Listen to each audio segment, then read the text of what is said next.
अब हम बात करेंगे T20 वर्ल्ड कप की। सबकी नजरें T20 वर्ल्ड कप पर हैं और पाकिस्तान की टीम की परफॉर्मेंस कैसी होती है इस पर हैं।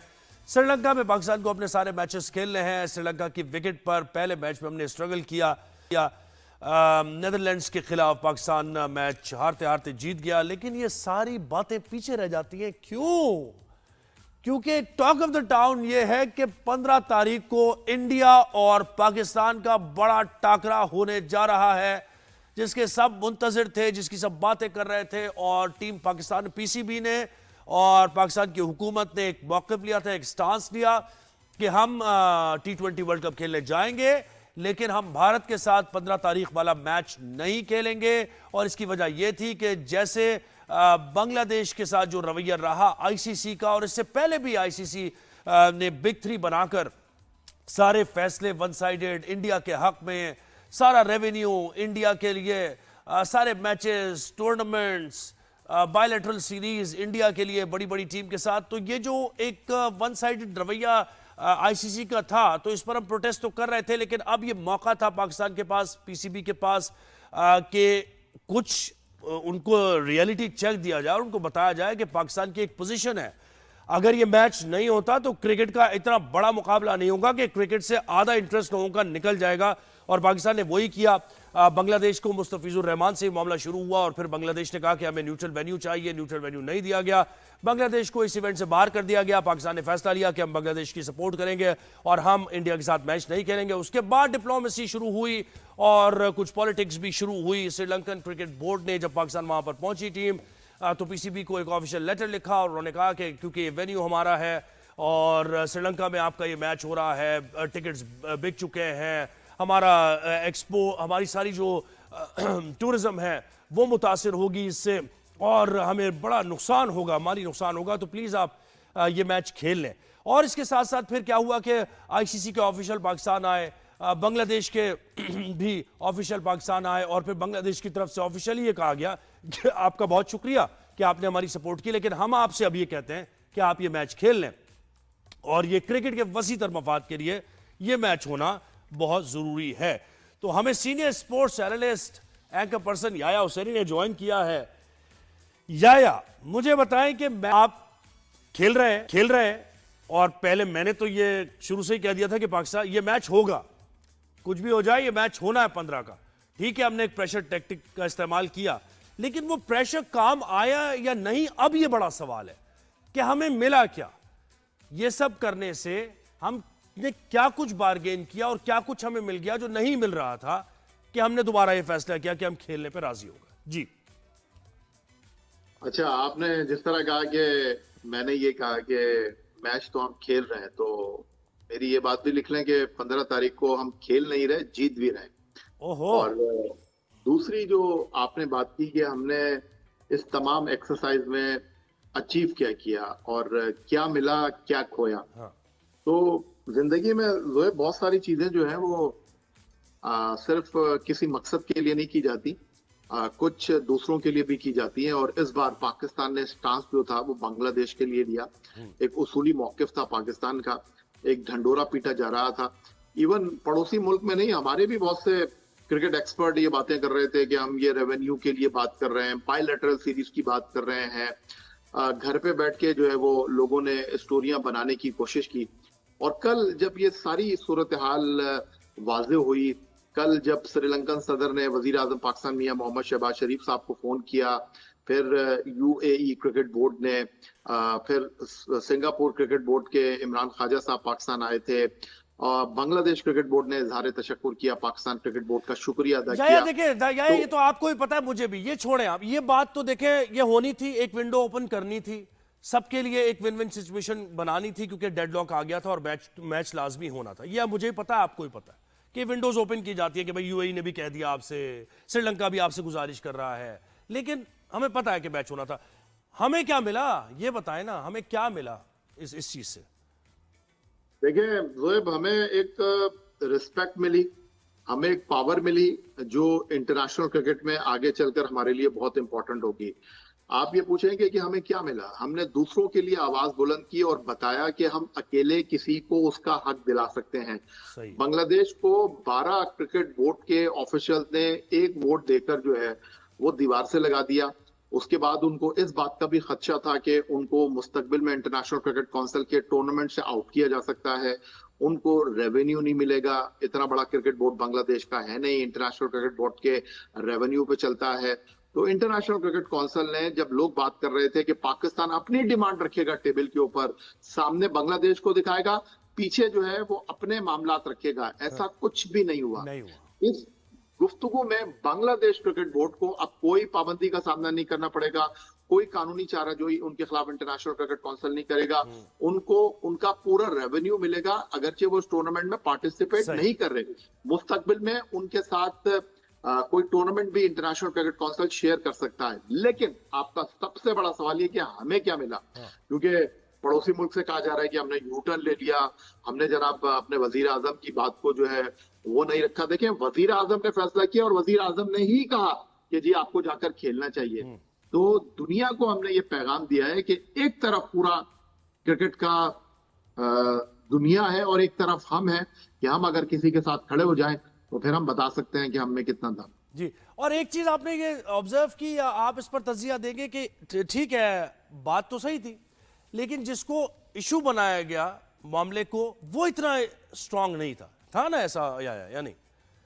नहीं, ऐसी बात नहीं है कि भाई बांग्लादेश को, आपको तो वो ये कहेंगे यू न्यूट्रल वैल्यू दे दिया हमने और आपके साथ तो हमारा एग्रीमेंट हुआ है और उसी एग्रीमेंट के तहत आप खेलेंगे, श्रीलंका में खेलेंगे। आपने ये सुना होगा कि सुबह का भूला शाम को घर आ जाए।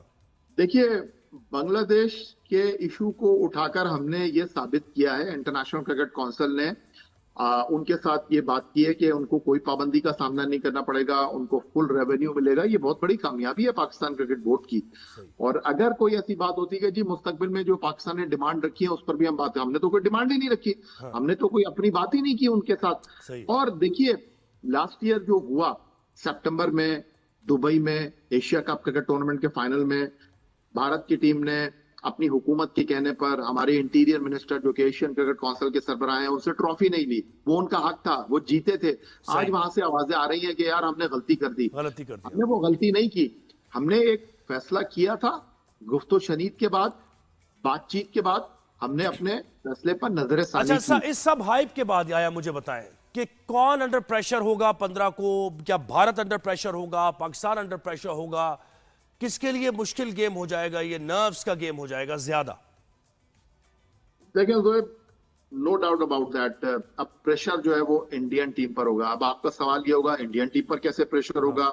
उन्होंने तो टूर्नामेंट में पहला मैच भी जीता है होम ग्राउंड के ऊपर। उन्होंने जनाब पिछले साल पाकिस्तान को 1 नहीं 2 नहीं 3 मरतबा हराया है। और T20 क्रिकेट में उनका पलड़ा भारी है, उनकी परफॉर्मेंस हमसे बेहतर है, उनके पास हमसे बेहतर खिलाड़ी हैं। ये सारी चीजें अपनी जगह हैं, लेकिन ग्राउंड रियलिटी ये है कि पाकिस्तान टीम जो है ये वो टीम नहीं है जो आपको लास्ट ईयर खेलती हुई दिखाई दे रही थी।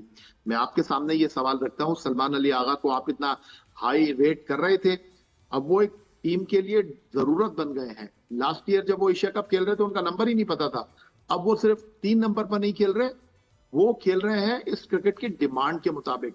फिर उसके बाद आपके पास जो स्पिन बॉलिंग के ऑप्शन है वो आपके पास वैसे it's too much to ask from Pakistani team, ऐसे ना करें, लड़ाई हो जाएगी हमारी। अभी नेदरलैंड के खिलाफ जो मैच जीते हैं, क्या मैच था मुझे बताएं, वो क्या खेला पाकिस्तान ने? बाबर आजम की कहां खेलना उन्होंने बिल्कुल नहीं पता, टीम में होना भी है या नहीं होना बिल्कुल नहीं पता।